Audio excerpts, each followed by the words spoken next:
I'm Aaron, the head coach at Black Flag Jiu-Jitsu in Rockford, Illinois. And yeah, let's get to it. All right, Aaron, thanks for helping us out here. What's the story behind Black Flag? I know you train a lot at Pedigo, and that's your kind of other place. Just wonder if you can tell us a little backstory.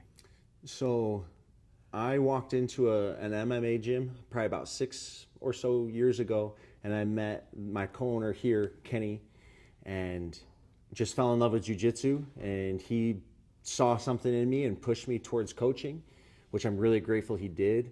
And then he convinced me that we could open a gym, and we ended up kind of being nomads. We were training in my living room and any gym that would allow us for probably about 8 or 9 months while we looked for a space, and then we just risked it all to get these mats. I mean, we took quite literally every penny to our name and bought these mats. Somewhere along the way, we met the guys from Daisy Fresh and we just fell in love with, the culture and the grind and the kind of hard sport training, and that was that. So what's your go-to technique or sequence for teaching beginners or blue belts right now? So we're one of those kind of weird CLA eco gyms. I think that's catching on in a lot of places, but we were probably one of the earlier adopters to it. So we don't really show specific technique sequences and stuff like that, but I do have some favorite games that we play with beginners. One of which would be, we call it the floor is lava. So you start in closed guard. If you're the person on bottom, your job is to make your partner's hands touch the floor as many times as you can. That's a fun one. We also play dirty feet, where the one player is standing and one is laying on their back, and they got to keep their feet hooked on for as long as they can, and the top player just don't let them do it. Stuff like that. Simple games. Nice. For competitors, let's say the 25 to 35 crowd, how do you drill tournaments or drill for tournaments here? So about 3 to 6 weeks out from any tournament that we're training for as a team, we definitely increase the amount of sparring that we're doing. So despite being a competition school, we don't roll live a ton at the end of classes, maybe a couple rounds each class, but nothing crazy. Most of our training, the vast majority of the time, is just very playful. A lot of play wrestling, a lot of play fighting, because we think that the best way to learn is through play. That's how kids learn, and just because we're older now doesn't mean that's not how we learn now. But then when we come up on competition, it's really important to kind of sharpen the edge of the sword. And when we do that, it's all about just your A game, the stuff that you know best. Just try to do it as much as you can, and definitely increase the conditioning, harder rounds, longer rounds, and things of that nature overall. Are there any common mistakes you see in rolls? And how do you go about fixing it? So in a word, or in a sentence, I would say the most common mistake I see for white and blue belts is lack of intention. I don't think there's really any such thing as a bad habit, so long as you have intention behind your movement.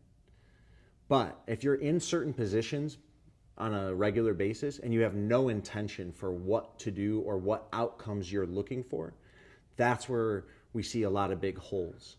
So it could be just stalling in a certain position or getting stuck in a position. And if you stop and ask yourself, what outcome am I trying to get, or what is my intention in this position in that moment, and you don't have an answer, that's where it's important for your coaches to guide you the most.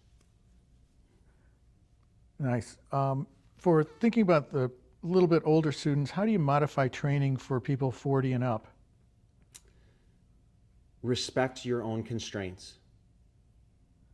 You have to be your best advocate, and you have to protect yourself at all times. The thing that I do the most in those situations is pair you with a partner that makes sense. So we've had people in their 60s, late 60s, train with us. One of them, this awesome guy, he was a blue belt, he had a broken neck, and he was able to train with us. But that's because I wasn't pairing him with uncoordinated beginners that were gonna go crazy. And then just understanding his constraints, not trying to put him in situations where he could get injured. Just in general. So Also creating a culture as a team of taking care of each other. You know, we're really big on making sure no one should come here and have to worry about going to work tomorrow. Nice. Thinking about the most common injury you see, both for the younger people and the older, I guess, because you know, for younger people, they're getting in scrambles a lot more. For the older crowd, you know, they're trying to hold people down a little bit more, less apt to scramble. So, what would you be some advice for, you know, even teens? Sure. Or you know, there's a lot of younger kids getting into this now, and for the older folks too in terms of injury. Yeah. I think across the board, hands down, the number one injury is knee injuries. I do see a lot of shoulder injuries and things like that. With knee injuries, I think it has to start with a culture of safety in the room. Like that's the best way to prevent it. Partner selection, respecting your age, and like even the kids, like so a lot of times we just have to instill in them that like, hey, you don't want a knee surgery, so you have to behave a certain way. You know, there are certain things that we know are injurious in jiu-jitsu. So let's at least reduce those things, you know, flying submissions, jumping guard, you know, flying scissor sweeps, things like that. We just ban them from our room because we know historically there's a high rate of injury, you know. And I think you just have to respect that your knee, you know, it's very easy to twist. So, you know, yeah, working around that and trying to just make sure you have a culture of safety. So, what do you think about in terms of prepping for either a competition or maybe not even that? Maybe some people they've been doing it for a couple years and now they want to increase their stamina or their endurance. And there's a lot of people that do different things. I mean, everybody's body type is different, but sometimes some people say, oh, you know, I have to do cardio twice a week, or I get on the, you know, I get on the bike, or I go out for a run, or maybe it's just the opposite. Maybe the real solution for extra stamina and endurance is just more mat time. What's your thoughts on that?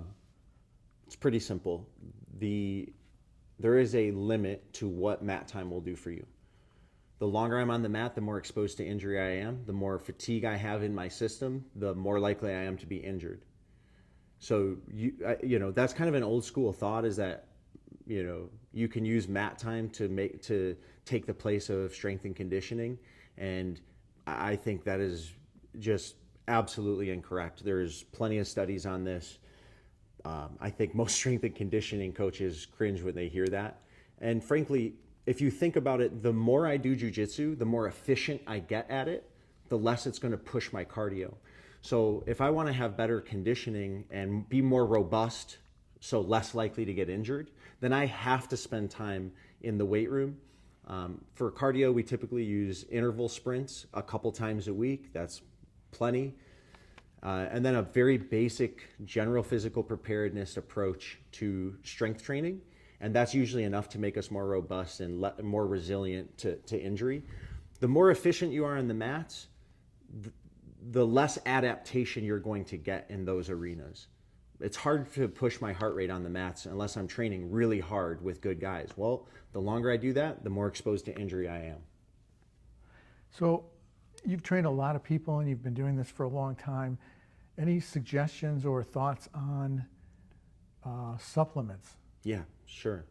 I think recovery in general is really paramount. Whether you're a serious athlete or just doing this for fun, the first thing I always tell people is listen to your body. Only you know how you feel. And again, you need to be your best advocate. Sleep is huge. I think sleep's the best supplement. You know, rest and like being quite literally horizontal is the best supplement. But, you know, creatine's one of the most studied supplements in the world. It's cheap. It's helpful. I think that's a pretty generally accepted one, and you know, most people can take it. I think as you get older, considering things like peptides, there's a lot of good stuff coming out around that. And I've seen it help people recover. I think though those need to be the last implementation. The last thing you need to go to is something pharmaceutical or chemical when you're not sleeping enough or you're overtraining and spending too much time on the mats. The other thing that can really help is a simple strength and conditioning program. So I think that's underutilized by a lot of people. And last question, what's your thoughts on, the whole idea of, and I think that this statistic loosely still holds up, where it's 10 to 15% who don't make it to blue belt, somewhere in that area. So what's your advice or thoughts about people who, started, they're a year in, and then maybe they're thinking about, calling it quits?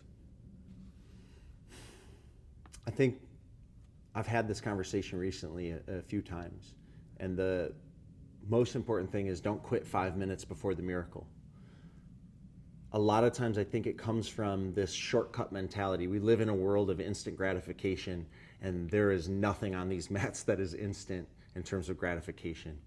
But what I have seen is borderline miraculous changes in people if they stick and stay. So a lot of times it comes from burnout, which you have to assess that. Again, be your own best advocate. If you feel like you're overtraining or you're tired or you're dragging, take some time off, but be committed to 2 days a week at least so that you can adapt. You'll never adapt if you're not training 2 or 3 times a week. If you're not doing something often enough to have those changes actually take place, and everyone's different. Again, we live in a culture where we are constantly trying to keep up with the Joneses. We're trying to compare ourselves to someone else on the mats. This is your journey. It's a team, environment, but this martial arts is a solo thing. It is a personal journey. So to me, martial arts is about self-control, not allowing someone else to control me and being able to control them. And ultimately, it's my own journey. So I compare myself to myself 6 months ago, a year ago. And if I don't see improvement in those time frames, then I go look for mentorship. I look for coaches, But I think pacing yourself, this is a marathon. And the things that you want to get out of jiu-jitsu, whether it's a social club, medals, weight loss, whatever it is that you want out of it, you will get if you keep showing up and you treat it like a marathon, not a sprint. There's, the people that treat it like a sprint, they burn out, they wash out, or they get injured. Great. All right, that's it. Thanks so much. Thank you for coming. It was Yep. a pleasure.